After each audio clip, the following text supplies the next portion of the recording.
Study material of Two Gentlemen of Verona. Summary, character sketch and word meanings. Summary of the chapter. The author and his companion had been driving near the city of Verona when they were stopped by two small boys who were shabbily dressed, selling strawberries.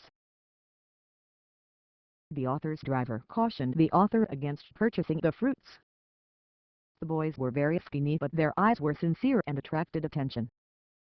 The author took an instant liking for these boys and ended up buying their biggest basket of strawberries. Next morning, the author noticed those boys polishing people's shoes. The boys smiled and told the author that they performed many other kinds of jobs, like escorting tourists around the city. Impressed, the author had the boys immediately.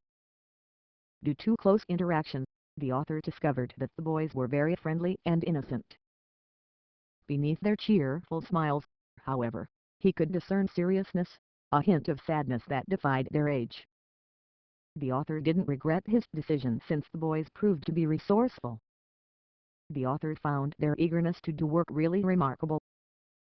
The author was struck by their desperation to do more and more work, but he was surprised to know that they still wore torn clothes and hardly ate anything. The author's trip was coming to an end. Before leaving, he asked if he could do something for them.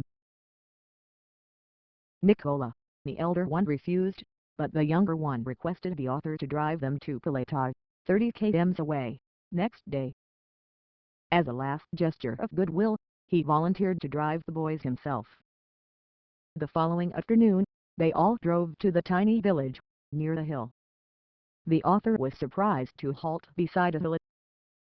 Before he could question, the boys leapt out and asked the author to pick them up from the same place, after an hour.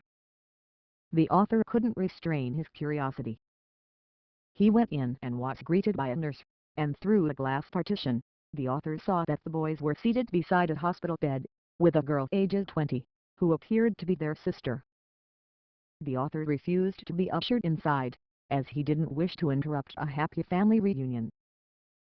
On being asked, the nurse told the author that the children's father had been killed in a war, and a bomb had destroyed their house and rendered them homeless.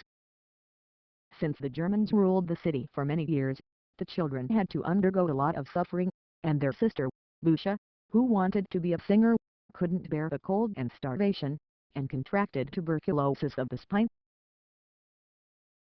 The boys brought Lucia there, and every week, they brought enough money for her treatment. The author was rejoined by the boys and they drove back to the city.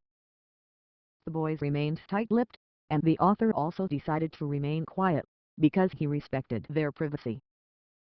The author left, filled with admiration, at the courage and relentless effort of two young boys who remained determined despite the setbacks of the war. Terms and meanings from the chapter. Verona, the city in Italy. Romeo and Juliet are believed to have lived there. Cautious, careful, worn, old and damaged tunic, a loose outer garment that does not have sleeves. Juliet's tomb, the place where Juliet, the woman Romeo loved, was buried. Romeo and Juliet is a play written by Shakespeare. Demeanor, appearance and behavior artless, innocent pavement, footpath put out, annoyed vestibule, lobby scarce, not enough.